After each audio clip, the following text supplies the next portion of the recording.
Price lord, hallelujah. ದೇವರ ನಾಮಕ್ಕೆ ಸ್ತೋತ್ರವಾಗಲಿ. ಪ್ರಾರ್ಥನೆ ಮಾಡಿಕೊಳ್ಳೋಣ.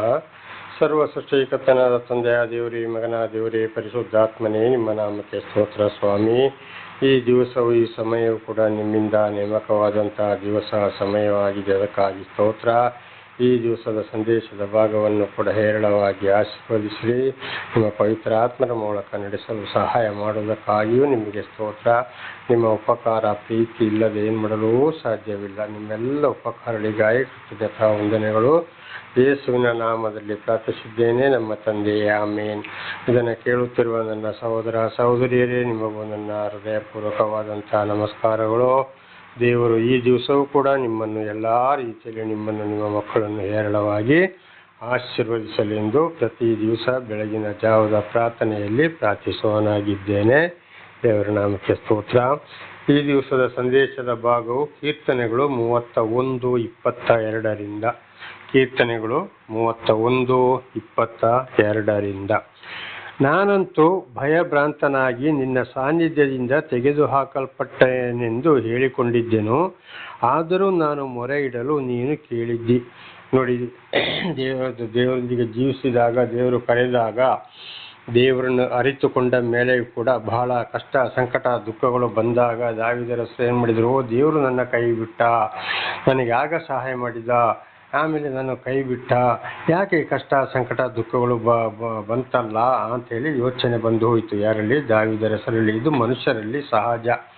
ನಾವು ಚೆನ್ನಾಗಿ ಜೀವಿಸ್ತಾ ಇರುವಾಗ, ದೇವರಿಂದ ಸಹಾಯ ಪಡೀತಾ ಇರುವಾಗ, ಒಳ್ಳೆಯದಾಕೊಂಡು ಬರ್ತಾ ಇರುವಾಗ, ಮತ್ತೊಂದೊಂದು ಸಲ ಯಾವುದಾದ್ರು ಕಷ್ಟ ಸಂಕಟಗಳು ಬಂದಾಗ, ಇತರರಿಂದಲೂ, ಕುಟುಂಬದಲ್ಲಿಯೂ, ಸಂಸಾರದಲ್ಲಿಯೂ, ನಾನಾ ರೀತಿಯಲ್ಲಿಯೂ, ನಮ್ಮ ಕೆಲಸ ಕಾರ್ಯಗಳಲ್ಲಿಯೂ ತೊಂದರೆ ಆದಾಗ ಈ ಯೋಚನೆ ಬರ್ತದೆ. ಯಾಕೆ ನನ್ನ ದೇವರು ಈಗ ಕೈ ಬಿಟ್ಟ, ಆಗ ಮಾತ್ರ ಸಹಾಯ ಮಾಡ್ದಲ್ಲ, ಈಗ ದೇವರಿಗೆ ಏನಾಯಿತು ಎಂಬುದಾಗಿ.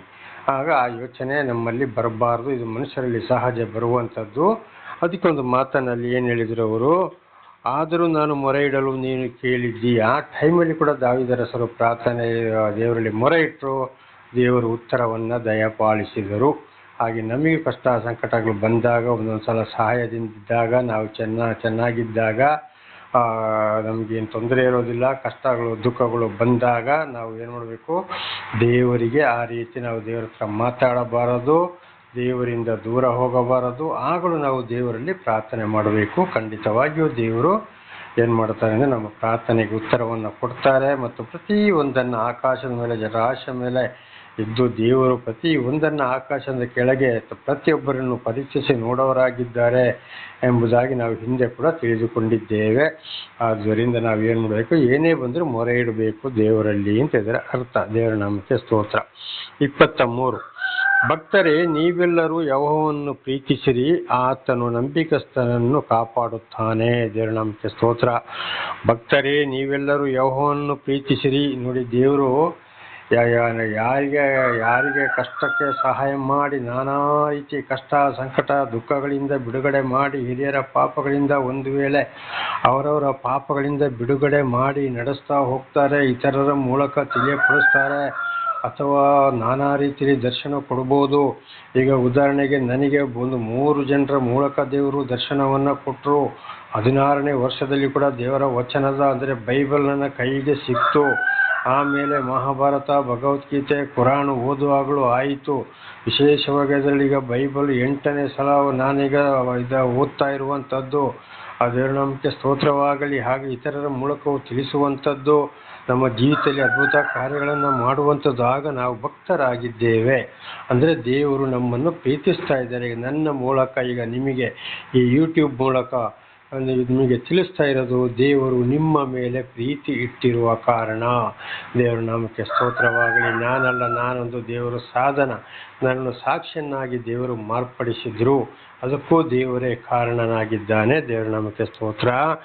ಆಗ ನಾವು ಹಾಗಿರುವಾಗ ಏನು ಮಾಡಬೇಕು? ಯೆಹೋವನನ್ನು ಪ್ರೀತಿಸಿರಿ ಅಂದರೆ ಪರಮಾತ್ಮ ಭಗವಂತನನ್ನು ಪ್ರೀತಿಸಿರಿ, ಸರ್ವ ಸೃಷ್ಟಿಕರ್ತನಾದ ದೇವರನ್ನು ಪ್ರೀತಿಸಿರಿ. ಉದಾಹರಣೆಗೆ ಕುರಾನಲ್ಲಿ ಒಂದು ಹೆಸರು ಇದೆ, ಮಹಾಭಾರತದಲ್ಲಿ ಭಗವದ್ಗೀತೆಯಲ್ಲಿ ಒಂದು ಇದೆ. ಅದು ದೇವರಿಗೆ ಯಾವ ಯಾವ ಹೆಸರಿದೆ ಅಂತ ನಾವು ಬಹಳ ಸಲ ತಿಳ್ಕೊಂಡಿದ್ದೇವೆ. ಹಾಗೆ ಸರ್ವ ಸೃಷ್ಟಿಕರ್ತನಾದ ಸತ್ಯ ದೇವರನ್ನು ಮಾತ್ರ ನಾವು ಪ್ರೀತಿಸಬೇಕು. ಅದಕ್ಕೆ ಕೇಳಿದ್ದು, ಭಕ್ತರೇ ನೀವೆಲ್ಲರೂ ಯೆಹೋವನನ್ನು ಪ್ರೀತಿಸಿರಿ, ಆತನು ನಂಬಿಕಸ್ಥರನ್ನು ಕಾಪಾಡುತ್ತಾನೆ. ನೋಡಿ, ಪ್ರೀತಿಸಿದ ಮಾತ್ರಕ್ಕೆ ಎಲ್ಲರನ್ನ ಕಾಪಾಡುವುದಿಲ್ಲ. ನಂಬಿಕಸ್ಥರು ಅಂದರೆ ಈಗ ನಾವು ಉದಾಹರಣೆಗೆ ದಾವೀದರಸರನ್ನು ಕೂಡ ನಾವು ನೋಡಿಕೊಂಡೇ ಬಂದ. ಈಗ ಎಂಥ ಕಷ್ಟ, ಸಂಕಟ, ದುಃಖಗಳು, ಕೊಲೆ ಆಗಬೇಕಿತ್ತು, ಮಗನೇ ವಿರೋಧಿಯಾದ, ಪ್ರಜೆಗಳೇ ವಿರೋಧಿಯಾದರು, ಸ್ವಂತ ಮಾವ ಹೆಂಡತಿಯ ಅಪ್ಪನೇ ಸೌಲನೇ ವಿರೋಧಿಯಾದ, ನಾನಾ ರೀತಿಯಲ್ಲಿ ಆದರೂ ದೇವರಲ್ಲಿ ಮೊರೆ ಇಡ್ತಾ ಬಂದರು. ಕಷ್ಟ, ಸಂಕಟ, ದುಃಖದಲ್ಲಿಯೂ ಕೂಡ ಅದು ನಂಬಿಕಸ್ಥ. ಹಾಗೆ ನಮ್ಮ ಜೀವಿತದಲ್ಲಿ ಕೂಡ ನಾವು ಹಾಗೆ ಮುಂದೆ ಸಾರಿದರೆ ಆ ನಂಬಿಕಸ್ಥರನ್ನು ಮಾತ್ರ ದೇವರು ಕಾಪಾಡುತ್ತಾನೆ. ಕೆಲವರು ಲಾಭಕ್ಕಾಗಿ ಬರ್ತಾರೆ, ಒಂದ್ಸಲ ದೇವರು ಒಳ್ಳೇದಾಯ್ತು, ಕಷ್ಟ ಬಂದಾಗ ಪುನಃ ಹೋಗೋದು, ನಮ್ಗೆ ಅವರು ಬೇಕು, ಇವರು ಬೇಕು, ಹಾಗೆ ಹೇಳ್ತಾರೆ, ಹೀಗೆ ಹೇಳ್ತಾರೆ ಅಂತೇಳಿ ನಾನಾ ರೀತಿಯಲ್ಲಿ ಪ್ರಾಪಂಚನೂ ಬೇಕು, ದೆವ್ವನೂ ಬೇಕು, ದೇವರು ಬೇಕು ಅಂತೇಳಿ ಇರ್ತಾರೆ. ಇಂಥವ್ರು ಎಂದಿಗೂ ಕಾಪಾಡುವುದಿಲ್ಲ. ಅದಕ್ಕೆ ಮತ್ತಾಯ 2ನೇ ಅಧ್ಯಾಯ 21ನೇ ವಚನದಲ್ಲಿ ದೇವರು ಹೇಳಿಸಿದಂಥ ಮತ್ತಾಯನ ಮೂಲಕ, ಮತ್ತಾಯ ಅಂದರೆ ಸುಂಕ ವಸೂಲಿ ಮಾಡುವನು. ಅಂದರೆ ಆಗಿನ ಕಾಲದಲ್ಲಿ ಅದು ಈಗಲೂ ಇದೆ, ಈಗ ಅದು ಇಲ್ಲ, ಮೊದಲು ಇತ್ತು. ಮಾರ್ಕೆಟಲ್ಲಿ ಪ್ರತಿಯೊಂದಕ್ಕೆ ಒಂದೊಂದು ಪುಟ್ಟಿಗೆ ಇಷ್ಟು ಅಂತ ದುಡ್ಡು ವಸೂಲು ಮಾಡುವವರು ಆಗಿದ್ದಾರೆ, ಸುಂಕ ವಸೂಲಿಗಾರ. ಅದರಲ್ಲಿ ಆ ಮತ್ತಾಯ ಎಂಬ ಹೆಸರು, ಮತ್ತಾಯ ಅಂದರೆ ಅದರ ಅರ್ಥ. ಆ ಮನುಷ್ಯನ ಮೂಲಕ ಬರೆಸಿದಂಥ ಮತ್ತಾಯ 7:21 ಸ್ವಾಮಿ ಸ್ವಾಮಿ ಅನ್ನವರೆಲ್ಲರೂ ಪರಲೋಕ ರಾಜ್ಯ ಸೇರುವುದಿಲ್ಲ, ತಂದೆಯಾದ ದೇವರ ಚಿತ್ತವನ್ನು ನೆರವೇರಿಸುವವರು ಮಾತ್ರ ಪರಲೋಕ ರಾಜ್ಯವನ್ನು ಕಾಣುವರು, ತಂದೆಯನ್ನು ಕಾಣುವರು ಅಂತ. ಹಾಗೆ ಇವತ್ತು ಇದನ್ನು ಕೂಡ ಆಗ ನಾವು ತಿಳ್ಕೊಂಡಿದ್ದೇವೆ. ಪ್ರಾರ್ಥನೆ ಮಾಡಿದವರೆಲ್ಲರೂ, ಚರ್ಚಿಗೆ ಹೋದವರೆಲ್ಲರೂ, ಉಪವಾಸ ಮಾಡಿದವರೆಲ್ಲರೂ, ದಾನ ಧರ್ಮ ಮಾಡಿದವರೆಲ್ಲರೂ, ಹಾಗೆ ಇವತ್ತು ಈಶ್ವರ ದೇವಸ್ಥಾನಕ್ಕೆ ಹೋಗ್ಬೋದು, ಪರಮೇಶ್ವರನ ಹತ್ರ ಹೋಗ್ಬೋದು, ಶಿವನ ಹತ್ರ ಹೋಗ್ಬೋದು, ಶ್ರೀಕೃಷ್ಣ ದೇವಾಲಯಕ್ಕೂ ಹೋಗ್ಬೋದು, ಶ್ರೀಮನ್ನಾರಾಯಣನ ಪೂಜೆ ಮಾಡಿಸ್ಬೋದು, ಶ್ರೀನಿವಾಸ ಅಂತ ತಿಳ್ಕೊಂಡು ಪ್ರಾರ್ಥನೆ ಮಾಡ್ಬೋದು, ಅಲ್ಲಾ ಅಂತ ತಿಳ್ಕೊಂಡು ಕೂಡ ಮಸೀದಿಗೆ ಹೋಗ್ಬೋದು, ಪಾಪಗಳನ್ನು ಒಪ್ಪಿಕೊಳ್ಬೋದು. ಆದರೆ ಸರಿಯಾಗಿ ದೇವರ ವಾಕ್ಯಕ್ಕೆ ಯಾರು ವಿಧೇಯರಾಗ್ತಾರೋ ಅವರು ಮಾತ್ರ ನಂಬಿಕಸ್ಥರು, ಅವರನ್ನು ಮಾತ್ರ ದೇವರು ಕಾಪಾಡ್ತಾರೆ. ಅದಕ್ಕೆ ಒಂದೊಂದು ಶೋಧನೆಗಳು ಕೂಡ ಬರ್ತದೆ. ಉದಾಹರಣೆಗೆ ಆದಾಮನನ್ನು ಫಸ್ಟ್ ಸೃಷ್ಟಿ ಮಾಡಿದ್ರು, ಎಲ್ಲವನ್ನು ಎಚ್ಚರಿಸಿದ್ರು, ಏದೇನು ತೋಟದಲ್ಲಿ ಬಿಟ್ಟರು, ಅವನಿಗೆ ಊಟಕ್ಕೆ ಕೊಟ್ಟರು. ಕಡೆಗೆ ಏನು ಮಾಡಿದ, ಶೋಧನೆಗೆ ಒಳಪಡಿಸುವ ಸಮಯದಲ್ಲಿ ಹೆಂಡತಿ ಮೂಲಕ ಸೈತಾನನ್ನು ವಂಚಿಸುವಾಗ ದೇವರನ್ನು ಮರೆತು ಬಿಟ್ಟ. ಆದ್ದರಿಂದ ಏದೇನು ತೋಟ ಹೊರ ಹೋಯಿತು. ಏದೇನು ತೋಟ ಅಂದರೆ ಪರಿಶುದ್ಧವಾದ ಭೂಮಿ, ಭೂಲೋಕದಲ್ಲಿ ಅದುವೇ ಪರಲೋಕ. ದೇವರ ಆಶೀರ್ವಾದವನ್ನು ಕಳೆದುಕೊಂಡ. ಹಾಗೆ ಆದಾಮನವನ ಹೆಂಡತಿಗೆ ಹೇಳಿದಾಗಲೂ ಹೆಂಡತಿ ಗಂಡನ ಮಾತ ಕೇಳಿದ್ಲ, ದೇವರ ಮಾತನ್ನ ಇಲ್ಲ, ಸೈತಾನ ಮಾತನ್ನ ಕೇಳಿದ್ಲು. ಆದ್ದರಿಂದ ಹೆಂಡತಿ ಕೂಡ ಏನಾದ್ಲು, ದೇವರ ಆಶೀರ್ವಾದದಿಂದ ಹೊರಬಿದ್ದರು. ದೇವರ ನಾಮಕ್ಕೆ ಸ್ತೋತ್ರವಾಗಲಿ. ಹಾಗೆ ಇವತ್ತು ಅನೇಕರನ್ನ ನಾವು ಈಗ ನೋಹನ ಜಲಪ್ರಳಯ ಆದಿಕಾಂಡ 6ನೇ ಅಧ್ಯಾಯ 9ನೇ ಅಧ್ಯಾಯದವರೆಗೆ ಸಂಪೂರ್ಣವಾಗಿ ನೋಹನ ಮೂಲಕ ಮಾಡಿದಂಥ ಕಾರ್ಯಗಳು, ನೋಹನೊಂದಿಗೆ ಮಾತನಾಡಿದ್ದು ಎಲ್ಲವೂ ಕಡೆಗೆ ನೋಹನು ಕೂಡ ಏನು ಮಾಡ್ದ, ದ್ರಾಕ್ಷಾರಸವನ್ನು ಕುಡಿದು ಬೆತ್ತಲೆಯಾಗಿ ಬಿದ್ದು ಹೋದ, ದೇವರ ಆಶೀರ್ವಾದವನ್ನು ಕಳೆದುಕೊಂಡ. ಜ್ಞಾನಿ ಸೊಲೊಮೋನನು ಕೂಡ ದೇವರು ಹೇಳಿದರು, ಇಂಥ ಜ್ಞಾನಿ ಹುಟ್ಟಲಿಲ್ಲ, ಹುಟ್ಟೋದು ಇಲ್ಲ ಅಂತ ಹೇಳಿ. ನಿನಗೆ ಏನು ಜ್ಞಾನ ಬೇಕು ಅಂತ ಕೇಳಿದ ಜ್ಞಾನವನ್ನು ದೇವರು ದಯಪಾಲಿಸಿದ್ರು. ಕಡೆಗೆ ಏನು ಮಾಡ್ದ, ಅನ್ಯ ಸ್ತ್ರೀಯರ ಸವಾಸ ಮಾಡಿ ಏನು ಮಾಡ್ದ, ದೇವರ ಆಶೀರ್ವಾದವನ್ನು ಕಳೆದುಕೊಂಡ. ಅದೇ ರೀತಿ ಸೌಲನನ್ನು ಕೂಡ ನಡೆಸಿಕೊಂಡು ಬಂದರು ವಿಗ್ರಹಾರಾಧನೆಗೆ ಹೋದರು. ಅನೇಕ ಅರಸರನ್ನು ಕೂಡ ದೇವರು ಆರಿಸಿಕೊಂಡ್ರು. ನಾವು ಬೈಬಲ್ಲಿ ನೋಡುವಾಗ ಸ್ವಲ್ಪ ದಿವಸ ಚೆನ್ನಾಗಿದ್ದು ಅಥವಾ ಸ್ವಲ್ಪ ವರ್ಷ ಚೆನ್ನಾಗಿದ್ದು, ಕಡೆಗೆ ಅನ್ಯರ ಸವಾಸ ಮಾಡಿ ಬಹಳ ಅರಸರು ಏನು ಮಾಡಿದರು, ಕಷ್ಟ, ಸಂಕಟ, ದುಃಖ, ಕಾಯಿಲೆ ಹಿಡಿದು ನರಳಾಡಿ ಅಲ್ಲಿ ಸತ್ರು. ಇತರರೊಂದಿಗೂ ಕೂಡ ಅಲ್ಲಿ ಸತ್ರು. ವಿರೋಧಿಗಳವರನ್ನು ಸದೆ ಬಡಿದ್ರು. ಆಗ ಏನಾಯ್ತಲ್ಲ, ದೇವರ ಆಶೀರ್ವಾದವನ್ನು ಕಳೆದುಕೊಂಡರು. ಹಾಗೆ ಇವತ್ತು ಅನೇಕರು ಕೂಡ ನಾವು ದೇವಮಾನವರು, ನಾವು ಗುರೂಜಿಗಳು, ಸ್ವಾಮೀಜಿಗಳು, ಮಠಾಧೀಶ್ವರುಗಳು, ಬ್ರಾಹ್ಮಣರ ಸಾಕ್ಷಾತ್ ಪರಬ್ರಹ್ಮನ ನಾವು ಸಂತಾನದವರು ಅಂತೇಳಿ ನಾವು ಪಾಸ್ಟರ್ಗಳು, ಫಾದರ್ಗಳು, ರೆವರೆಂಡ್ಗಳು, ಬಿಷಪ್ಗಳು ಅಂತ ಹೇಳಿಕೊಂಡು ಏನೇ ಮಾಡಿದರೂ ಕೂಡ ಖಂಡಿತವಾಗಿ ದೇವರ ಆಶೀರ್ವಾದವನ್ನು ಪಡೆದುಕೊಳ್ಳಲು ಸಾಧ್ಯವಿಲ್ಲ. ಎಷ್ಟೇ ಪೂಜೆ ಪುಸ್ಕಾರ ಹೋಮ ಮಾಡಿದರೂ ಹೋಮ ಪೂಜೆ ಪುಸ್ಕಾರ ಯಾವುದು ದೇವರಿಗೆ ಬೇಕಾಗಿಲ್ಲ. ದೇವರಿಗೆ ಬೇಕಾಗಿರೋದು ದೇವರ ಮಾತನ್ನು ದೇವರು ತಿಳಿಯಪಡಿಸಿದ ಮೇಲೆ ಆ ಮಾತಿಗೆ ವಿಧೇಯರಾಗಿ ಜೀವಿಸಿದರೆ ಮಾತ್ರ ಅಂಥವರನ್ನು ಮಾತ್ರ ದೇವರು ಕಾಪಾಡ್ತಾನೆ.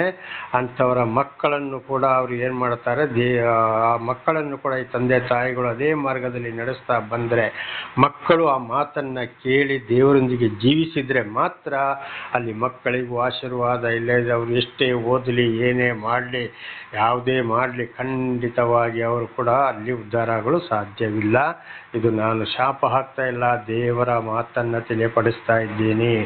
ದೇವರ ನಾಮಕ್ಕೆ ಸ್ತೋತ್ರವಾಗಲಿ. ಸುಳ್ಳು ಸುಳ್ಳು ಹೇಳಿದರೆ, ಏನೇನೋ ಹೇಳಿದರೆ, ನಾನಾ ರೀತಿ ಮನುಷ್ಯರನ್ನು ಮೆಚ್ಚಿಸಲಿಕ್ಕೆ ಮಾತಾಡಿದರೆ ನಾನು ಕೂಡ ಶಾಪಗ್ರಸ್ತನಾಗ್ತೇನೆ.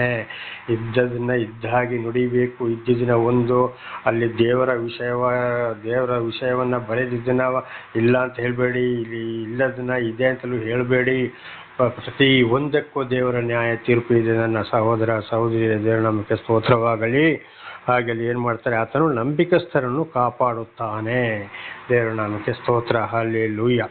ಹಾಗೆ ಅಹಂಕಾರಿಗಳಿಗೆ ಚೆನ್ನಾಗಿ ಮೈ ತೀರಿಸುತ್ತಾನೆ. ನೋಡಿ, ಅಹಂಕಾರಿಗಳು ಹೇಳಿ ಹೇಳಿ ತಿಳಿಸ್ತಾರೆ. ದೇವರು ಆದುಕೊಂಡವರ ಮುಖಾಂತರ ಖಂಡಿತ ಪೆಟ್ಟು, ಒಂದು ತುಂಡು, ಎರಡು ಬೆಂಕಿಯ ಚೂರಾಗಿ ಮಾತನಾಡಿಸ್ತಾರೆ, ಗದರಿಸ್ತಾರೆ, ಎಚ್ಚರಿಸ್ತಾರೆ. ಅದು ದೇವರಿಂದ ಬಂದಂಥ ವರ.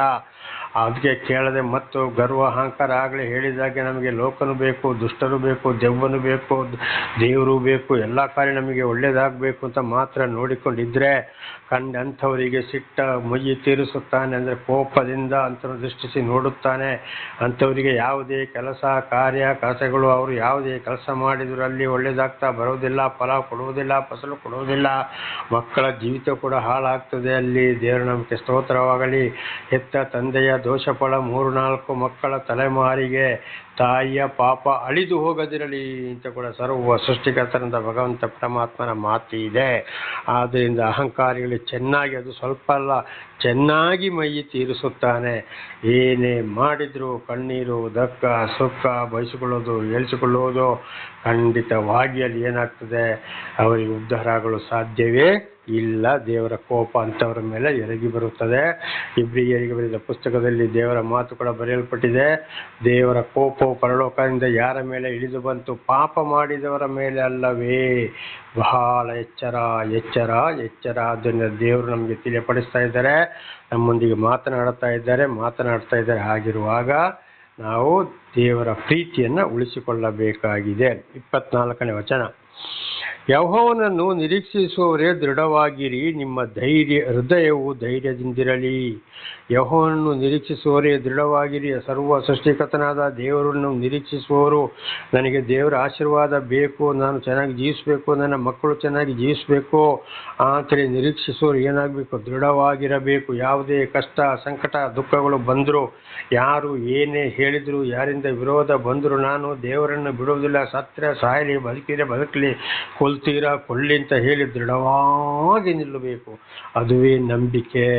ದೇವರ ನಾಮಕ್ಕೆ ಸ್ತೋತ್ರವಾಗಲಿ. ದೇವರು ಕೂಡ ಮನುಷ್ಯನ ಅವತಾರ ರೀತಿ ಬಂದಾಗ ಯಾವ ರೀತಿ ಕಷ್ಟ, ಸಂಕಟ, ದುಃಖಗಳನ್ನ 33 ವರ್ಷದಲ್ಲಿ ಜೀವಿಸಿದ್ರು ಎಂಬುದಾಗಿ ಇದನ್ನು ಬಹಳ ಸಲ ನಾವು ತಿಳಿದುಕೊಂಡಿದ್ದೇವೆ. ಆದರೆ ನಮ್ಮ ಜೀವಿತಕ್ಕೆ ಒಂದು ಉದಾಹರಣೆಯನ್ನು ಕೊಟ್ಟಿದ್ದು, ಅನೇಕ ಪ್ರವಾದಿಗಳನ್ನು, ಇವರನ್ನು ಕೂಡ ನಾವು ನೋಡ್ಬೋದು. ದೇವರು ಯಾರನ್ನು ಆರಿಸಿಕೊಂಡಿದ್ದಾರೆ, ಅವರು ಯಾವುದಕ್ಕೂ ಆಸೆ ಪಡುವುದಿಲ್ಲ, ದೇವರ ವಿಷಯವನ್ನೇ ಸಾರ್ತಾ ಹೋಗ್ತಾರೆ. ಯಾರಿಂದಲೂ ಯಾವುದೇ ಬಂದರೂ, ಕುಟುಂಬ, ಸಂಸಾರ, ಹೆಂಡತಿ ಮಕ್ಕಳಿಂದ ಬಂದು ಬಳಗದಿಂದಲೂ ವಿರೋಧ ಬಂದರೂ ಏನಾಗ್ತದೆ? ನಾವು ದೃಢವಾಗಿರಬೇಕು. ನಿಮ್ಮ ಹೃದಯವು ಧೈರ್ಯದಿಂದಿರಲಿ. ನೋಡಿ, ನಮ್ಮ ಹೃದಯ ಸೋತೋದ್ರೆ ಹೋಯ್ತು. ಹೃದಯ ಧೈರ್ಯದಿಂದಿರಬೇಕು. ಏನೇ ಆಗಲಿ ನಾನು ದೇವರನ್ನು ಬಿಡುವುದಿಲ್ಲ. ಕೊಲ್ತಾರ ಕೊಳ್ಳಲಿ, ಹೊಡಿತಾರ ಹೊಡಿಲಿ, ಜೈಲಿಗೆ ಹಾಕಲಿ, ಏನು ಬೇಕಾದರೂ ಆಗಲಿ ಅಂತೇಳಿ ಧೈರ್ಯದಿಂದಿರಬೇಕು. ದೇವರ ನಾಮಕ್ಕೆ ಸ್ತೋತ್ರವಾಗಲಿ. ಹಲ್ಲೆಲೂಯಾ. ಅಂಥ ಭಕ್ತರನ್ನು ಮಾತ್ರ ಕಾಪಾಡುತ್ತಾನೆ, ನಂಬಿಕಸ್ಥರನ್ನು ಕಾಪಾಡ್ತಾನೆ. ಖಂಡಿತವಾಗಿ ಅಂಥವರಿಗೆ ಸರಿಯಾಗಿ ದೇವರ ಆಶೀರ್ವಾದವಿದೆ. ಜಯ ಮಾರ್ಗದಲ್ಲಿ ನಾವು ಕೂಡ ಸಾಗಬೇಕು. ದಾವೀದರ ಹೆಸರು ಕೂಡ ಅದನ್ನೇ ನಮಗೆ ಬಿಡಿಯಾಗಿ ತಿಳಿಸ್ತಾ ಬಂದಿರೋದು. ದಾವೀದರ ಹೆಸರು ಹಾಡಿನ ಮೂಲಕವೂ ಕೀರ್ತನೆ ಅಂದರೆ ಹಾಡಿನ ಮೂಲಕ ದೇವರನ್ನು ಮಹಿಮೆಗೊಳಿಸಿದ್ದು. ನಾವು ಇವತ್ತು ಅದೇ ಮಾರ್ಗದಲ್ಲಿ ಅದನ್ನು ಓದಿಕೊಂಡು ಚೆನ್ನಾಗಿ ಅರ್ಥ ಮಾಡಿಕೊಂಡು, ದೇವರು ಯಾರ ಮುಖಾಂತರ ತಿಳಿಸ್ತಾರೋ ಅದನ್ನು ತಿಳ್ಕೊಂಡು ಚೆನ್ನಾಗಿ ಮುಂದೆ ಸಾಗಬೇಕು. ಗರ್ವ ಅಹಂಕಾರ ನಮ್ಮಲ್ಲಿ ಇರಬಾರದು. ಇದ್ದರೆ ಚೆನ್ನಾಗಿ ಮೈ ತೀರಿಸುತ್ತಾನೆ. ಒಂದಲ್ಲ ಒಂದು ರೀತಿ ಕಷ್ಟ, ಸಂಕಟ, ದುಃಖಗಳು, ಅಯ್ಯೋ ನನಗೆ ಹಾಗಾಯಿತು ಹೀಗಾಯಿತು, ಏನು ಮಾಡಿದರೂ ಪ್ರಯೋಜನ ಇಲ್ಲ ಅಂತ ಹೇಳುವಂಥದ್ದು ಯೋಚನೆ ಮಾಡಬಾರ್ದು. ಅದು ಅವರ ತಪ್ಪಾಗಿದೆ. ದೇವರ ನಾಮಕ್ಕೆ ಸ್ತೋತ್ರವಾಗಲಿ. ಇಲ್ಲಿಗೆ 31ನೇ ಕೀರ್ತನೆ ಮುಕ್ತಾಯವಾಯಿತು. ಇನ್ನು 32ನೇ ಕೀರ್ತನೆಗೆ ನಾವು 32ನೇ ಕೀರ್ತನೆಗೆ ಹೋಗೋಣ. 32ನೇ ಕೀರ್ತನೆ ಏನು ಹೇಳ್ತದೆ ಅಂದರೆ, ಪಾಪ ಪರಿಹಾರದಿಂದಲೂ ದೇವರ ನಂಬಿಕೆಯಿಂದಲೂ ಉಂಟಾಗಿರುವ ಭಾಗ್ಯದ ವರ್ಣನೆ. ನೋಡಿ, ನಮ್ಮ ದೇವರು ನಮಗೆ ದರ್ಶನ ಕೊಟ್ಟ ಮೇಲೆ ನಮ್ಮ ಹಿರಿಯರ ಮೂಲಕವೂ ನಮ್ಮ ಮೂಲಕವೂ ಬಂದು ಹೋದ ಪಾಪಗಳು ಏನು ಅಂತ ಹಿಂದೆ ನಾವು ತಿಳಿದುಕೊಂಡಿದ್ದೇವೆ, ಇನ್ನೂ ತಿಳಿದುಕೊಳ್ಳುತ್ತಾ ಇದ್ದೇವೆ. ಆ ಪಾಪ ಪರಿಹಾರದಿಂದಲೇ ನಾವು ಇವತ್ತು ಸತ್ತು ಮಣ್ಣಿಗೆ ಮಣ್ಣಾಗಿ ಧೂಳಿಗೆ ಧೂಳಾಗಿ ನಾನಾ ರೀತಿ ಕಷ್ಟ ಸಂಕಟ ದುಃಖದಲ್ಲಿ ನಾವು ಇರ್ತಿದ್ದೆವು. ದೇವರ ಪ್ರೀತಿಯಿಂದ ದೇವರು ಆರಿಸಿಕೊಂಡವ್ರ ಮೂಲಕ ನಮಗೀಗ ಸತ್ಯವಾಗಿ ಸರಿಯಾಗಿ ದೇವರ ವಾಕ್ಯವನ್ನು ತಿಳಿಸ್ತಾ ಇದ್ದಾರೆ. ಯಾವುದರಿಂದ ಪಾಪ, ಯಾರಿಂದ ಪಾಪ, ಯಾವುದು ಪಾಪ ಎಂಬುದಾಗಿ. ಹಾಗೆ ದೇವರ ನಂಬಿಕೆಯಿಂದಲೂ ಉಂಟಾಗುವ, ಆಗ ನಾವು ದೇವರ ಮೇಲೆ ಸಂಪೂರ್ಣ ಈಗಾಗಲೇ ನಾವು ತಿಳ್ಕೊಂಡ ಹಾಗೆ ದೇವರ ಮೇಲೆ ನಂಬಿಕೆ ಇದ್ದರೆ ನಮಗೆ ಎಲ್ಲದರಲ್ಲಿ ಭಾಗ್ಯದ ವರ್ಣನೆ, ಪ್ರತಿ ಒಂದರಲ್ಲಿ ನಾವು ಆಶೀರ್ವಾದವನ್ನು ಹೊಂದುತ್ತೇವೆ. 32ನೇ ಕೀರ್ತನೆ 1ನೇ ಅಧ್ಯಾಯ. ಯಾವನ ದ್ರೋಹವು ಪರಿಹಾರವಾಗಿದೆಯೋ, ಯಾವನ ಪಾಪವು ಕ್ಷಮಿಸಲ್ಪಟ್ಟಿದೆಯೋ ಅವನೇ ಧನ್ಯನು. ದೇವರ ನಾಮಕ್ಕೆ ಸ್ತೋತ್ರವಾಗಲಿ. ಹಲ್ಲೆಲೂಯಾ. ನೋಡಿದರೆ ಅರ್ಥ ಏನು? ದೇವರು ಯಾರನ್ನು ಕ್ಷಮಿಸ್ತಾರೋ, ಯಾರನ್ನು ಹಿರಿಯರ ಪಾಪಗಳಿಂದ ಬಿಡುಗಡೆ ಮಾಡ್ತಾರೋ ಅಥವಾ ಅವರವರ ಪಾಪಗಳಿಂದ ಬಿಡುಗಡೆ ಮಾಡ್ತಾರೋ, ಯಾರ ದ್ರೋಹವು ಅಂದರೆ ಅದು ಯಾವನ ದ್ರೋಹವು ಪರಿಹಾರವಾಗಿದೆಯೋ, ಯಾವನ ಪಾಪವು ಕ್ಷಮಿಸಲ್ಪಟ್ಟಿದೆಯೋ ಅವನು ಧನ್ಯನು ಅಂತ ದೇವರು ನಮಗೆ ಸ್ತೋತ್ರ. ಎಲ್ಲರೂ ನಾನು ದೇವರನ್ನು ನಂಬಿದ್ದೇನೆ, ದೇವರು ನನಗೆ ಒಳ್ಳೇದು ಮಾಡ್ದ ಅಂತ ಹೇಳ್ತಾ, ಹೌದು, ಎಲ್ಲವೂ ದೇವರಿಂದ ಬರುವಂಥದ್ದೇ. ಆದರೆ ಮುಖ್ಯವಾಗಿ ದೇವರು ಯಾರನ್ನು ಪ್ರೀತಿಸ್ತಾರೆ ಎಂಬುದಾಗಿ, ಪ್ರೀತಿಸುತ್ತಾ ಇದ್ದಾರೆ ಎಂಬುದಾಗಿ ಇದರಲ್ಲಿ ನಮಗೆ ಗೊತ್ತಾಗ್ತದೆ. ದೇವರನ್ನು ಅರಿಯೋದಕ್ಕಿಂತ ಮೊದಲು ನಾನಾ ರೀತಿ ಕೆಟ್ಟ ವಿಚಾರಗಳಲ್ಲಿಯೂ ದೇವರ ವಾಕ್ಯಗಳಿಗೂ 10 ದಶಾಜ್ಞೆಗಳಿಗೂ ವಿರುದ್ಧವಾಗಿ ನಡೆದಾಗ ನಮ್ಮ ಜೀವಿತ ಕೆಟ್ಟು ಹೋಗಿತ್ತು. ನಾನಾ ರೀತಿ ಕಷ್ಟ ಸಂಕಟ ದುಃಖ ಕಣ್ಣೀರು, ಎಲ್ಲರ ಬಾಯಲ್ಲಿ ಬಯಸಿಕೊಳ್ಳೋದು, ಕೆಟ್ಟವರು ಅಂತ ಹೇಳಿಸಿಕೊಳ್ಳುವಂಥದ್ದು ಇದೇ ಆಗಿತ್ತು. ಆದರೆ ಯಾವಾಗ ದೇವರನ್ನು ಇತರರ ಮೂಲಕ ತಿಳಿಪಡಿಸಿದಾಗ ಎಲ್ಲ ರೀತಿ ಕಷ್ಟ ಸಂಕಟ ದುಃಖಗಳಿಂದ ಬಿಡುಗಡೆ ಮಾಡಿ ಅವರವರ ತಪ್ಪನ್ನು ಅವರವರಿಗೆ ತಿಳಿಯುವ ಹಾಗೆ ಮಾಡಿ ಅಲ್ಲಿಂದ ಅವರು ಕ್ಷಮಿಸಲ್ಪಟ್ಟು ದೇವರ ಪರವಾಗಿ ಸಾಕ್ಷಿ ಕೊಡುತ್ತಾ ಉಪದೇಶ ಮಾಡ್ತಾ ಹೋಗ್ತಾರೋ, ಬುದ್ಧಿವಾದವನ್ನು ಹೇಳಿಸ್ತಾರೋ ಅವರೇ ಎಷ್ಟೋ ಧನ್ಯರು ಅಂತ ದೇವರ ನಮಗೆ ಸ್ತೋತ್ರವಾಗಲಿ. ಆಗ ಅದು ಯಾರಿಂದ ಬಂತು? ದೇವರಿಂದ ಬಂತು. ಇದು ಹೊಸ ಒಡಂಬಡಿಕೆಯಲ್ಲಿ ರೋಮಪುರದವರಿಗೆ ಬರೆದ ಪತ್ರದಲ್ಲಿ ಕೂಡ ಅಪೊಸ್ತಲನಾದ ಪೌಲರು ಕೂಡ ರೋಮನರಿಗೆ ಇದೇ ವಿಷಯವನ್ನು ಹೇಳಿದ್ದಾರೆ ಈ ರೀತಿ. ಹಾಗೆ ಇವತ್ತು ಉದಾಹರಣೆಗೆ ನಾನೆರಡು ನಮ್ಮ ಹಿರಿಯರ ಮೂಲಕ ಕೂಡ ಭಾಳ ಸಲ ಹೇಳಿದ್ದೇನೆ. ನಮ್ಮ ಅಜ್ಜಕ್ಕೂ ನಮ್ಮ ಇಡೀ ಕುಟುಂಬವೇ ಭಾಳ ಒಂದು ದೊಡ್ಡ ಕಠಿಣ ಕುಟುಂಬ, ರೌಡಿತನ ಕುಟುಂಬ. ನಮ್ಮ ಅಜ್ಜನನ್ನು ಒಂದು ಸಲ ಮಾತ್ರ ನೋಡಿದ್ದೇನೆ. ಆಗಿನ ಕಾಲದಲ್ಲೇ ಭಾಳ ಒಂದು ನಮ್ಮ ಇಡೀ ಗ್ರಾಮವೇ ನಮ್ಮ ಕುಟುಂಬವಾಗಿದೆ. ಅಲ್ಲಿಗೆ ಬರಲು ಕೂಡ ಭಾಳ ಹೆದರ್ತಾ ಇದ್ರು. ಅದೇ ಬುದ್ಧಿ ನಮ್ಮ ಅಪ್ಪನಿಗೆ ಬಂತು, ನಮ್ಮ ಅಪ್ಪನ ಬುದ್ಧಿ ಬಹಳಷ್ಟು ನನಗೆ ಬಂತು. ಹಾಗೆ ಸುಮಾರು ಭಾಗ ಅದು ಅಲ್ಲಿಂದ ಏನಾಯಿತು, ನಾನು ಮಣ್ಣಿಗೆ ಮಣ್ಣಾಗಿ ಧೂಳಿಗೆ ಧೂಳಾಗಿ ಹೋಗಬೇಕಾದವನ್ನ ಅಂದರೆ 3 ಸಲ ಪಾಪಗಳನ್ನು ಆತ್ಮಹತ್ಯೆಗೂ ತೆಗೆದುಕೊಂಡು ಹೋಯಿತು. ಎಷ್ಟೇ ಪೂಜೆ ಪುರಸ್ಕಾರ ವಿಗ್ರಹಾರಾಧನೆ ದೇವನವರು ಮಾಯಾ ಮಂತ್ರ ಜ್ಯೋತಿಷ ಮಾಡಿದರೂ ಆಗಲಿಲ್ಲ. ಕಡೆಗೆ ದೇವರೇ ಇತರರ ಮೂಲಕ ನನಗೆ ಒಂದೇ ದಿವಸ 3 ಸಲ ದರ್ಶನವನ್ನು ಕೊಟ್ಟು 1995ನೇ ಇಸವಿ ಅಕ್ಟೋಬರ್ ತಿಂಗಳ ಕೊನೆಯಲ್ಲಿ ಕೇರಳಕ್ಕೆ ಒಂದು ದೇವಾಲಯಕ್ಕೆ ಹೋಗಿ, ಅಂದರೆ ಚರ್ಚಿಗೆ ಹೋಗಿ ಅಲ್ಲಿ ಎಲ್ಲ ಬೋಧನೆಗಳನ್ನು ಕೇಳೋ ಹಾಗೆ ಮಾಡಿದರು. ಹೋದ ದಿವಸವೇ ಮೊದಲ ದರ್ಶನವಾಯಿತು. ಅಲ್ಲಿಂದಲೂ ಒಂದೇ ಸಲ ಆಗಲಿಲ್ಲ, ನಿಧಾನವಾಗಿ ಒಂದೊಂದೇ ವಿಷಯಗಳಿಂದ ನಾನು ಬಿಡುಗಡೆ ಹಾಕೊಂಡು ಬರುವಂತೆ ದೇವರು ಮಾಡಿದರು. ಇಲ್ಲದಿದ್ದರೆ ಮಣ್ಣಿಗೆ ಮಣ್ಣಾಗಿ ಧೂಳಿಗೆ ಧೂಳಾಗಿ ಹೋಗಿ 31 ವರ್ಷ ಆಗಬೇಕಾಗಿತ್ತು. ನಾನೀಗ ದೇವರ ನಮಗೆ ಸ್ತೋತ್ರ. ಆಗ ಇವತ್ತೇನು ಮಾಡೋದು, ದೇವರು ನನ್ನ ಮೇಲೆ ಇಟ್ಟಿರುವಂಥ ಒಂದು ಪ್ರೀತಿ. ದೇವರು ದರ್ಶನ ಕೊಡೋದಕ್ಕಿಂತ ಮೊದಲೇ ನಾನು ಭಾಳ ಸಲ ಹೇಳಿದ್ದೇನೆ, ಹೊಳೆಯಲ್ಲಿ ಕುಚ್ಚಿ ಹೋಗಿದ್ದೆ, ನೀರಿನ ಕೆರೆಗೆ ಬಿದ್ದಿದ್ದೆ. ಒಂದು ಹಾವಿನ ಕೈಯಲ್ಲಿ ಕೂಡ ನಾನು ಸಾಯಬೇಕಾಯಿತು. ಏನದು ನನಗೆ ಕಚ್ಚಬೇಕು, ಅಷ್ಟರೊಳಗೆ ಯಾವುದೋ ಒಂದು ರೀತಿಯಲ್ಲಿ ದೇವರ ದೃಷ್ಟಿಯನ್ನು ಆ ಕಡೆ ಹಾಯಿಸಿದರು. ಎಲ್ಲರ ಶತ್ರುಗಳ ಕೈಯಿಂದಲೂ ನಾನಾ ರೀತಿ ಕೊಲೆಯಾಗೋರನ್ನು ಕೂಡ ದೇವರು ರಕ್ಷಿಸಿದರು. ಇವತ್ತು ದೇವರ ಒಂದು ದೊಡ್ಡ ಸಾಕ್ಷಿಯನ್ನಾಗಿಯೂ ಬೋಧಕನನ್ನಾಗಿಯೂ ಸತ್ಯ ಸುವಾರ್ತಕನನ್ನಾಗಿಯೂ ದೇವರು ನನ್ನ ಆರಿಸಿಕೊಂಡಿದ್ದಾರೆ. ದೇವರು ನಮಗೆ ಸ್ತೋತ್ರ. ಹಾಗೆ ಇವತ್ತು ಅನೇಕರ ಸಾಕ್ಷಿಗಳನ್ನು ಕೂಡ ನಾವು ನೋಡ್ಬೋದು. ಡಾಕ್ಟ್ರುಗಳು ಕೂಡ ಅಯ್ಯೋ ತಗೊಂಡೋಗಿ ಅಪ್ಪ ಇನ್ನು ಆಗೋದಿಲ್ಲ ಅಷ್ಟೇ ಗಂಟೆ ಅವರಿಗೆ ಟೈಮ್ ಅಂತ ಕೊಟ್ಟವರು ಕೂಡ ಇವತ್ತು ಏನಾಗಿದ್ದಾರೆ, ಮದುವೆ ಆಗಿದ್ದಾರೆ, ಮಕ್ಕಳಾಗಿದ್ದಾರೆ, ಮಕ್ಕಳು ಸ್ಕೂಲಿಗೆ ಹೋಗ್ತಾ ಇದ್ದಾರೆ, ಬಹಳ ದೊಡ್ಡ ದೊಡ್ಡ ವಿದ್ಯೆಯಲ್ಲಿ ಬಹಳ ಬಹಳ ದೊಡ್ಡ ಪದವಿಯನ್ನು ಕೂಡ ಪಡೆದುಕೊಂಡಿದ್ದಾರೆ. ಇಂಥವರು ಧನ್ಯರು ಅಂತ ದೇವರ ನಾಮಕ್ಕೆ ಸ್ತೋತ್ರವಾಗಲಿ. ಇದರಲ್ಲಿ ನಾವು ಅರ್ಥಕೊಳ್ಳಬೇಕು. ಕೆಲವರು ಹೇಳ್ತಾರೆ, ನಾನು ಬೈಬಲ್ ಕಾಲೇಜಿಗೆ ಹೋದೆ, ಅಲ್ಲಿ ಆ ವಚನಕ್ಕೆ ಹೋದೆ, ಇಲ್ಲಿ ಈ ವಚನಕ್ಕೆ ಹೋದೆ, ಶ್ರೀಕೃಷ್ಣನ ಪ್ರವಚನಕ್ಕೆ ಹೋದೆ, ಆಮೇಲೆ ಹೌದು ನಾನಾ ಥರದ ಇವತ್ತು ಅನೇಕರು ಪುರಾಣಗಳ ಪ್ರವಚನ ಕೂಡ ಆಗ್ತದೆ, ಬಸವಣ್ಣನ ಪ್ರವಚನಗಳು ಕೂಡ ಹೋದೆ, ನಾನು ಕೇಳಿದೆ, ನಾನು ಓದ್ತಾ ಇದ್ದೇನೆ. ಇದೆಲ್ಲ ಸಾಧ್ಯವೇ ಇಲ್ಲ. ಓದ್ಬೋದು, ಕೇಳ್ಬೋದು, ಒಳ್ಳೆಯದೇ. ಆದರೆ ನಾನಾ ಥರದ ಪಾಪಗಳಿಂದ, ಕಷ್ಟ, ಸಂಕಟ, ದುಃಖಗಳಿಂದ ಯಾರನ್ನು ಎಬ್ಬಿಸಿದ್ದಾರೋ, ಸತ್ಯವನ್ನು ಯಾರು ಸಾರ್ತಾರೋ ಅವರೇ ನಿಜವಾದ ಧನ್ಯರು. ದೇವರವರನ್ನು ಮುಟ್ಟಿದ್ದಾರೆ ಅಂತ ಇದರ ಅರ್ಥವಾಗಿದೆ.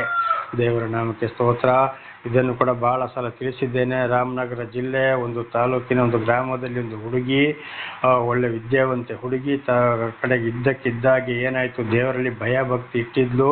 ಕಡೆಗೆ ಏನಾಯಿತು ಅಂತ ಗೊತ್ತಿಲ್ಲ, 2 ಕಾಲು ಕೂಡ ಬಾರದಾಯಿತು. ಇವತ್ತು ತಂದೆ ತಾಯಿಯ ದೂರ ಹಾಕಿದ್ದಾರೆ, ತೋಟದಲ್ಲಿ ಒಂದು ಗುಡಿಸಲಲ್ಲಿ ಹಾಕಿದ್ದಾರೆ. ನಾನು ನೋಡಲಿಲ್ಲ, ಫೋನ್ ಮೂಲಕ ಮಾತ್ರ ಮಾತನಾಡ್ತಾ ಇದ್ದೇನೆ ಅಷ್ಟೇ. 1, 2 ಎಲ್ಲ ಅಲ್ಲಿಯೇ ಊಟಕ್ಕೆ ಕೂಡ ಕೊಟ್ಟಲ್ಲಿಂದ ಸ್ವಂತ ತಾಯಿಯೇ ತಗೊಂಡೋಗಿ ಒಂದು ಕೋಳಿನಲ್ಲಿ ದೂರ ಹೀಗೆ ಕೊಡುವಂಥದ್ದು. ದೇವರ ನಾಮಕ್ಕೆ ಸ್ತೋತ್ರವಾಗಲಿ. ಆದ್ರೆ ಸಹೋದರಿ ಫೋನ್ ಮಾಡಿದಾಗ ವಾಕ್ಯದ ಮೂಲಕ ನನ್ನನ್ನು ಎಚ್ಚರಿಸ್ತಾ ಇದ್ದಾಳೆ.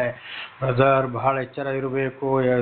ನಾವು ದೇವರ ಮಕ್ಕಳು, ದೇವರ ಮಗ, ದೇವರ ಮಗಳು, ನಾವು ಅಂಥವ್ರು, ನಾವು ಇಂಥವ್ರು ಅಂತ ಹೇಳಿದರೆ ನಂಬಕ್ಕೆ ಹೋಗಲೇಬೇಡಿ. ದೇವರ ವಾಕ್ಯಕ್ಕೆ ವಿಧೇಯರಾಗ್ತಾ ಇದ್ದಾರೋ ಅಥವಾ ಈ ಲೋಕದ ವಿಷಯದಲ್ಲಿ ಇದ್ದಾರೋ ಖಂಡಿತವಾಗಿ ನಂಬಲೇಬೇಡಿ. ದೇವರ ಮೇಲೆ ಭರವಸೆ ಇಡಿ ನೀವು. ನೋಡಿ, ಆ ಒಂದು ಸಹೋದರಿ 35ನೇ ವರ್ಷ ಈಗ ನಡೀತಾ ಇರೋದಂತೆ. ಆ ಸಹೋದರಿ ಹೇಳಿದ್ದು, ಆ ಸಹೋದರಿ ಕೂಡ ನನ್ನನ್ನು ಏನು ಮಾಡ್ತಾ ಇದ್ದಾರೆ, ದೇವರ ವಾಕ್ಯದ ಮೂಲಕ ನನ್ನನ್ನು ಎಚ್ಚರಿಸ್ತಾ ಇದ್ದಾರೆ. ಹೆದರಬೇಡಿ, ದೇವರು ಒಂಟಿಗರನ್ನಾಗಿ ಯಾರನ್ನ ಮಾಡಿದ್ದಾರೋ ಅವರಿಗೆ ಬಹಳ ಕಷ್ಟ, ಸಂಕಟ, ದುಃಖ ಇದೆ, ಹೆದರಬೇಡಿ ನನಗೆ ಧೈರ್ಯವನ್ನು ತುಂಬ್ತಾ ಇದ್ದಾಳೆ.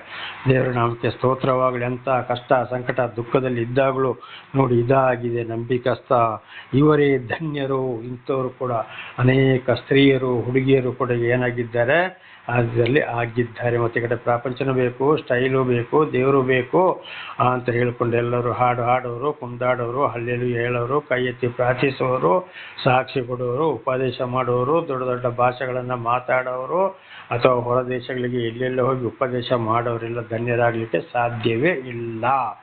ಯಾರ ಪಾಪಗಳು ಬಿಡುಗಡೆ ಆಗಿದೆಯೋ ಅವರ ಸಾಕ್ಷಿಯನ್ನು ಕೇಳಿ ಚೆನ್ನಾಗಿ ಅರ್ಥ ಮಾಡಿಕೊಂಡಾಗಲೇ ತಿಳ್ಕೊಳ್ಬೇಕು.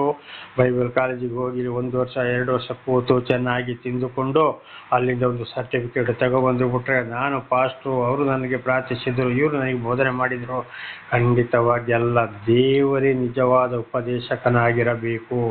ಯಾವುದೇ ಬೈಬಲ್ ಕಾಲೇಜಿಗೆ ಹೋಗದೆಯೋ ಮಾಡದೆಯೋ ತಿಳಿದುಕೊಳ್ಳದೆ ದೇವರೇ ಅವರನ್ನು ಬೆಳೆಸ್ತಾ ಇರಬೇಕು. ದೇವರಿಂದ ಅವರು ಸೇವಕರಾಗಿರಬೇಕು. ಅಪೊಸ್ತಲನಾದ ಪೌಲರು ಗಲಾತ್ಯರಿಗೆ ಬರೆದ ಪತ್ರದಲ್ಲಿ ಕೂಡ ಏನು ಹೇಳಿದರು, ನಾನು ಉಪದೇಶಕ್ಕಾಗಿ ಜೆರುಸಲೇಮಿಗೆ ಹೋಗಲಿಲ್ಲ, ಯಾವ ಪ್ರವಾದಿಗಳ ಹತ್ರ ಹೋಗಲಿಲ್ಲ, ದೇವರೇ ನನಗೆ ತಿಳಿಯಪಡಿಸಿದ್ರು ಎಂಬುದಾಗಿ. ದೇವರ ನಾಮಕ್ಕೆ ಸ್ತೋತ್ರ. ಅನೇಕ ಪ್ರವಾದಿಗಳನ್ನು, ಸಾಕ್ಷಿಗಳನ್ನು ನಾವು ನೋಡೋಣ. ದೇವರೇ ಅವರನ್ನು ನಡೆಸಿಕೊಂಡು ಹೋದರು. ಉದಾಹರಣೆಗೆ ಹೊಸ ಒಡಂಬಡಿಕೆಯಲ್ಲಿ ನೋಡುವಾಗ 12 ಮಂದಿ ಶಿಷ್ಯರಲ್ಲಿ ಯೂದ ಒಬ್ಬ ಹೊರಟು ಹೋದ. ದುಡ್ಡಿಗಾಗಿ ಆಸೆಪಟ್ಟು ಏನಾದ ಮರಕ್ಕೆ ನೇಣು ಹಾಕ್ಕೊಂಡು ಅವನ ಪಾಪಗಳವನಿಗೆ ಅರ್ಥ ಆಗಿ ನೇಣು ಹಾಕ್ಕೊಂಡು ಬಿದ್ದು ಹೋದ. ಹೊಟ್ಟೆ ಒಡೆದು ಹೋಯಿತು, ಕರಳು ಹೊರಗಡೆ ಬಂದು ಸತ್ತು ಹೋಯಿತು. ಇದರ ಅರ್ಥ, ದೇವರು ದರ್ಶನ ಕೊಟ್ಟಾಗ ಲೋಕದ ವಿಷಯದಲ್ಲಿ ಹೋಗೋವರಿಗೆ ಒಂದಲ್ಲ ಒಂದು ದಿವಸ ಶಿಕ್ಷೆಯನ್ನು ಬಹಳ ಕಠಿಣವಾಗಿ ಅನುಭವಿಸಲೇಬೇಕು ಅಂತ ಇದರ ಅರ್ಥ. ಮತ್ತು 11 ಮಂದಿ ಶಿಷ್ಯರು ಕೂಡ ಅಲ್ಲಿ ಏನಾದರೂ ಯೇಸುಸ್ವಾಮಿಯನ್ನು ಹಿಡಿದು ಶಿಲುಬೆಗೆ ಬಂಧಿಸಿದಾಗ 11 ಮಂದಿಯಲ್ಲಿ 8 ಜನ ಓಡಿ ಹೋದರು. ದೃಢವಾಗಿ ನಿಂತಿದ್ದು ಅಲ್ಲಿ 3 ಜನ, ಯೋವಾನ, ಯಾಕೋಬ, ಪೇತ್ರ. 12ರಲ್ಲಿ ಯೂದ ಒಬ್ಬ ಸತ್ತು ಹೋದ. 8 ಜನ ಯೇಸುಸ್ವಾಮಿಯನ್ನು ಅರೆಸ್ಟ್ ಮಾಡಿದಾಗ ಓಡಿ ಹೋದರು. ದೃಢವಾಗಿ ನಿಂತವರು 3 ಜನ. ನೋಡಿ, ಇವರು ಧನ್ಯರಾಗಿದ್ದಾರೆ. ಯಾವುದೇ ವಿಷಯಕ್ಕೂ ಇವರು ಆಸೆ ಪಡಲಿಲ್ಲ, ದೇವರನ್ನೇ ಹಿಂಬಾಲಿಸಿದವರಾಗಿದ್ದಾರೆ. ಇಂಥವರು ಧನ್ಯರು. ದೇವರ ನಾಮಕ್ಕೆ ಸ್ತೋತ್ರವಾಗಲಿ. ಹಲ್ಲೆಲೂಯಾ, ಹಾಗೆ ಯಾವನ ದ್ರೋಹವು ಪರಿಹಾರವಾಗಿದೆಯೋ, ಯಾವನ ಪಾಪವು ಕ್ಷಮಿಸಲ್ಪಟ್ಟಿದೆಯೋ ಅವನೇ ಧನ್ಯನು. ದೇವರ ನಾಮಕ್ಕೆ ಸ್ತೋತ್ರವಾಗಲಿ. ಇದರಲ್ಲಿ ಬಹಳ ಜನ ಸಾಕ್ಷಿಯನ್ನು ನೋಡಿ ಕೇಳಿ ಅರ್ಥ ಮಾಡಿಕೊಂಡು ಮಾತ್ರ ಇವರು ದೇವರಿಂದ ಆಯ್ಕೆಯಾಗಿದ್ದಾರೆ ಅಂತೇಳಿ ನಾವು ನಂಬಬೇಕು. ಉದಾಹರಣೆಗೆ ಹೊಸ ಒಡಂಬಡಿಕೆಯಲ್ಲಿ ನೋಡುವಾಗ ಸ್ಥಾನಿಕ ಯೋಹಾನನು ಯಾರಿಂದ ಆಯ್ಕೆಯಾದ? ದೇವರಿಂದ ಆಯ್ಕೆಯಾದ. ದೇವರ ನಾಮಕ್ಕೆ ಸ್ತೋತ್ರವಾಗಲಿ. ಆದ್ದರಿಂದ ಖಂಡಿತ ಎಚ್ಚರಿಸಿದ. ಹಳ ಒಡಂಬಡಿಕೆಯಲ್ಲಿ ನೋಡುವಾಗ ಅಬ್ರಹಾಮ್, ಇಸಾಕ, ಯಾಕೋಬ, ಮೋಶೆ, ಯೆಶಾಯ, ಯೆಜ್ಕೇಲ, ಯೆರೆಮೀಯ, ಅಲ್ಲಿ ಅನೇಕ ಪ್ರವಾದಿಗಳನ್ನು ನಾವು ಕಾಣ್ತಾ ಇದ್ದೇವೆ. ಇವರೆಲ್ಲರೂ ಬಹಳ ಕಷ್ಟ, ಸಂಕಟ, ದುಃಖಗಳನ್ನು ಅನುಭವಿಸಿದವರೇ. ನೋಡಿ, ಅವರು ಎಲ್ಲರೂ ಕಷ್ಟದಲ್ಲೇ ಸುವಾರ್ತೆಯನ್ನು ಸಾರಿದವರು, ಅವರೇ ಧನ್ಯರಾಗಿದ್ದಾರೆ. ಅದು ಇವತ್ತು ಕೂಡ ನಾವು ಇಂಥದ್ರಲ್ಲಿ ನೋಡಿ ನಾವು ಅರ್ಥ ಮಾಡಿಕೊಳ್ಳಬೇಕು. ದೇವರ ನಾಮಕ್ಕೆ ಸ್ತೋತ್ರ. ಎಲ್ಲರನ್ನ ದೇವರ ಸೇವಕರುಗಳು ಅಂತೇಳಿ ನಂಬಲು ಸಾಧ್ಯವಿಲ್ಲ. ಅವರು ಯಾವ ಗ್ರಂಥಗಳಲ್ಲಿ ಯಾವ ಮತದಲ್ಲೇ ಇರಲಿ, ದೇವರು ಒಬ್ಬನೇ, ಒಪ್ಪಲು ಸಾಧ್ಯವಿಲ್ಲ. ದೇವರ ನಾಮಕ್ಕೆ ಸ್ತೋತ್ರ. ಯೆಹೋವನು ಯಾವನ ಲೆಕ್ಕಕ್ಕೆ ಅಪರಾಧವನ್ನು ಎಣಿಸುವುದಿಲ್ಲವೋ, 32:2. ಯೆಹೋವನು ಯಾವನ ಲೆಕ್ಕಕ್ಕೆ ಅಪರಾಧವನ್ನು ಎಣಿಸುವುದಿಲ್ಲವೋ, ಯಾವನ ಹೃದಯದಲ್ಲಿ ಕಪಟವಿರುವುದಿಲ್ಲವೋ ಅವನೇ ಧನ್ಯನು. ನೋಡಿ, ಅವರ ಜೀವಿತದಲ್ಲಿ ದೇವರ ದರ್ಶನ ಆಗೋದಕ್ಕಿಂತ ಮೊದಲು, ದೇವರವರನ್ನು ಪಾಪದಿಂದ ಬಿಡುಗಡೆ ಮಾಡೋದಕ್ಕಿಂತ ಮೊದಲು ಅವರು ಯಾವುದೇ ಕೆಟ್ಟ ಕೆಲಸಗಳನ್ನು ಮಾಡಿರಲಿ, ಏನೇ ಮಾಡಿರಲಿ, ಯಾವುದೇ ಮಾಡಿರಲಿ, ಅಂಥದನ್ನು ಎಲ್ಲವನ್ನ ಬಿಡುಗಡೆ ಮಾಡಿ ಸರಿಯಾದ ಸತ್ಯ ಸುವಾರ್ತಿಕನಾಗಿ, ಸಾಕ್ಷಿಯನ್ನಾಗಿ ಯಾವ ಗ್ರಂಥದಲ್ಲಿ ಇರಲಿ. ಇವತ್ತು ಹಿಂದೂ ಗ್ರಂಥ ಇರ್ಬೋದು, ಮುಸ್ಲಿಂ ಗ್ರಂಥ, ಇಸ್ಲಾಂ ಧರ್ಮ ಇರ್ಬೋದು, ಅಥವಾ ಕ್ರಿಶ್ಚಿಯನ್ ಧರ್ಮವೇ ಇರ್ಬೋದು. ಆದರೆ ಸರಿಯಾಗಿ ದೇವರನ್ನು ಅರಿತುಕೊಂಡು ದೇವರು ಯಾರನ್ನು ಬಿಡುಗಡೆ ಮಾಡಿದಾರೋ ಅಂಥವರ ಪಾಪವನ್ನು ದೇವರು ಲೆಕ್ಕಕ್ಕೆ ತೆಗೆದುಕೊಳ್ಳುವುದಿಲ್ಲ. ಆಗ ಮುಂದೆ ಮತ್ತೆ ಪಾಪ ಮಾಡಬಹುದೋ? ಖಂಡಿತವಾಗಿಲ್ಲ. ಮುಂದೆ ಮಾಡಿದರೆ ಭಾಳ ಶಿಕ್ಷೆಯನ್ನು ಅನುಭವಿಸಬೇಕಾಗ್ತದೆ. ಆದರೆ ಮತ್ತೆ ಪಾಪವನ್ನು ಮಾಡದೆ ಹೋಗಬೇಕು. ಅದು ಕೂಡ ದೇವರಿಂದಲೇ ಆಶೀರ್ವಾದ ಹೊಂದಿದವರಾಗಿರಬೇಕು. ಹಾಗೆ ಯೆಹೋವನು ಯಾವನ ಲೆಕ್ಕಕ್ಕೆ ಅಪರಾಧವನ್ನು ಎಣಿಸುವುದಿಲ್ಲವೋ, ಯಾವನ ಹೃದಯದಲ್ಲಿ ಕಪಟವಿರೋದಿಲ್ಲವೋ ಅವನೇ ಧನ್ಯರು. ನೋಡಿ, ಹೃದಯ ಖಂಡಿತ ಯಾವಾಗಲೂ ಶುದ್ಧವಾಗಿರಬೇಕು. ಮುಖಕ್ಕೊಂಥರ ಮಾತಾಡೋದು, ದುಡ್ಡಿಗೊಂಥರ ಮಾತಾಡೋದು, ದುಡ್ಡು ಇದ್ದಾಗ ಒಂಥರ, ದುಡ್ಡು ಇಲ್ಲದಾಗ ಒಂಥರ, ಅಕಸ್ಮಾತ್ ನಮ್ಮ ಜಾತಿಯವರು, ಅವರು ನಮ್ಮವನಲ್ಲ, ಇವರು ನಮ್ಮವನಲ್ಲ, ಅವರು ನಮ್ಮ ಜಾತಿ, ಇವರು ನಮ್ಮ ಜಾತಿ, ಅವರ ಮಾತೇ ಕೇಳಬೇಕು ಅಂತ ಹೇಳುವಂಥದ್ದು, ಕಪಟ, ನಾಟಕ, ಇದು ಎಲ್ಲ ಇರುವುದು ಹೃದಯವು ಕಪಟ ಹೃದಯ ಅಂಥದ್ದು ಎಲ್ಲವನ್ನ ಬಿಟ್ಟು ನಾವು ದೇವರ ಸೃಷ್ಟಿಗಳು ಅಂತ ಹೇಳಿ ದೇವರ ವಾಕ್ಯಕ್ಕೆ ನಾವು ಸರಿಯಾಗಿ ಅನುಸರಿಸಿ ನಾವು ನಡೆಯುವಂಥದ್ದು, ಹೃದಯವನ್ನು ಶುದ್ಧಗೊಳಿಸುವುದು. ಅಂಥವರು ಧನ್ಯರಾಗಿದ್ದಾರೆ. ದೇವರ ನಾಮಕ್ಕೆ ಸ್ತೋತ್ರ. ಹಾಗೆ ಇವತ್ತೇನು ಮಾಡ್ತಾರೆ ಅನೇಕರು, ಯಾರು ಜಾತಿ ಮತ, ಅವರು ಆ ಜಾತಿ, ಇವರು ಈ ಜಾತಿ ಅಂತ ಹೇಳ್ಕೊಳ್ಳೋದು, ಆ ಜಾತಿಯಸ್ಥರು ಸಿಕ್ಕಿದಾಗ ಇಂಥವ್ರನ್ನ ಬಿಟ್ಟು ಬಿಡೋದು, ಜಾತಿಯವರು ಎಂಥ ತಪ್ಪು ಮಾಡಿದ್ರು ಕೂಡ ಅವ್ರ ಬಗ್ಗೆ ಬಹಳ ಪ್ರೀತಿ ಇಡುವಂಥದ್ದು, ಅವರಿಗೆ ಕೊಡುವಂಥದ್ದು, ಅವರಿಗೆ ತೆಗೆದುಕೊಳ್ಳುವಂಥದ್ದು. ಎರಡನೇ ಏನು ಮಾಡ್ತಾ ಇದ್ದಾರೆ ಇವತ್ತು, ಯಾರು ಬಹಳ ಚೆನ್ನಾಗಿ ಇಂಗ್ಲೀಷ್ ಮಾತಾಡಿದಾರೋ, ತುಂಬ ಓದ್ತಾರೋ ಅಂಥವ್ರನ್ನೇ ಪ್ರೀತಿಸುವುದು, ವಿದ್ಯೆ ಇಲ್ಲದವರನ್ನ, ಅವಿದ್ಯಾವಂತವರನ್ನ ಪ್ರೀತಿಸುವುದಿಲ್ಲ, ಕಡಿಮೆ ಓದಿದವರನ್ನು ಕೂಡ ಪ್ರೀತಿಸುವುದಿಲ್ಲ. ಇದು ಇವತ್ತು 100ಕ್ಕೆ 99 ನಡೀತಾ ಇರುವುದು ಇದೇ ಪರಿಸ್ಥಿತಿಯಾಗಿದೆ. ಹಾಗೆ ಇಂಥವರು ಖಂಡಿತವಾಗಿ ಅವರು ಧನ್ಯರಾಗಲಿಕ್ಕೆ ಸಾಧ್ಯ ಇಲ್ಲ. ದೇವರಿಂದ ಆಶೀರ್ವಾದ ಹೊಂದುವುದಕ್ಕೂ ಸಾಧ್ಯವೇ ಇಲ್ಲ. ದೇವರ ನಾಮಕ್ಕೆ ಸ್ತೋತ್ರವಾಗಲಿ. ಇದು ನೋಡಿ, ಹಾಗೆ 32:1 ಮತ್ತು 2ನೇ ವಚನ, ಯಾವನ ದ್ರೋಹವು ಪರಿಹಾರವಾಗಿದೆಯೋ, ಯಾವನ ಪಾಪವು ಕ್ಷಮಿಸಲ್ಪಟ್ಟಿದೆಯೋ ಅವನು ಧನ್ಯನು. ಇದರಲ್ಲಿ ನಾವು ತಿಳ್ಕೊಳ್ಬೇಕು, ದೇವರಿಂದ ಆಯ್ಕೆಯಾದವರು ಏನು ಎಂಬುದಾಗಿ ಸಾಕ್ಷಿಯ ಮೂಲಕ. ಯೆಹೋವನು ಯಾವನ ಲೆಕ್ಕಕ್ಕೆ ಅಪರಾಧವನ್ನು ಎಣಿಸುವುದಿಲ್ಲವೋ, ಯಾವನ ಹೃದಯದಲ್ಲಿ ಕಪಟವಿರುವುದಿಲ್ಲವೋ ಅವರು ಧನ್ಯರು, ಶುದ್ಧ ಹೃದಯವಂತರು. ದೇವರ ನಾಮಕ್ಕೆ ಸ್ತೋತ್ರವಾಗಲಿ. ಆಗ ಎಲ್ಲರ ಶುದ್ಧ ಹೃದಯ ಅಂತೇಳಿ ಎಲ್ಲರನ್ನ ಪ್ರೀತಿ ಮಾಡಬೇಕು, ಎಲ್ಲರನ್ನು ಸೇರಬೇಕು ಅಲ್ಲ. ನೋಡಿ ದೇವರಿಗೆ ವಿರುದ್ಧವಾದವರು, ದೇವರನ್ನು ತಿಳಿದುಕೊಂಡು ಮತ್ತು ಪ್ರಾಪಂಚಿಕ ವಿಷಯದ ಮೇಲೆ ಆಸೆ ಇಟ್ಟು ದೇವರಿಗೆ ವಿರುದ್ಧ, ವಾಕ್ಯಕ್ಕೆ ವಿರುದ್ಧವಾಗಿ ಇರ್ತಾರೋ, ಅವ್ರು ಎಂಥ ಸ್ಟೈಲ್ ಮಾಡಲಿ, ಎಂಥ ಭಾಷಣೆ ಮಾತಾಡಲಿ, ಎಷ್ಟೇ ಮಾತಾಡಲಿ, ಎಷ್ಟೇ ಹಣವಂತರು ಐಶ್ವರ್ಯವಂತರು ಆಗಿರಲಿ, ದೇವರಿಗೆ ವಿರುದ್ಧ ಅಂತ ಆದರೆ ಅಂಥವ್ರ ಜೊತೆಯಲ್ಲಿ ಸೇರಬಾರದು. ಅದರ ಬಗ್ಗೆ ನಾವು ಅವರವ್ರ ಶಾಪ ಹಾಕೋದು, ಬೈಯೋದು ಮಾಡೋದು ಇರಬಾರ್ದು. ಅವರಿಗಾಗಿ ಪ್ರಾರ್ಥಿಸಿ ನಾವು ಇರಬೇಕಾಗ್ತದೆ. ದೇವರನ್ನು ಅರಿಯದವರು ನಾನಾ ರೀತಿ ಇವತ್ತು ಪ್ರಾಪಂಚಿಕ ವಿಷಯದಲ್ಲಿ ಹೇಗಿದ್ದಾರೆ ಎಂಬುದಾಗಿ ಕೂಡ ಗೊತ್ತಿದೆ.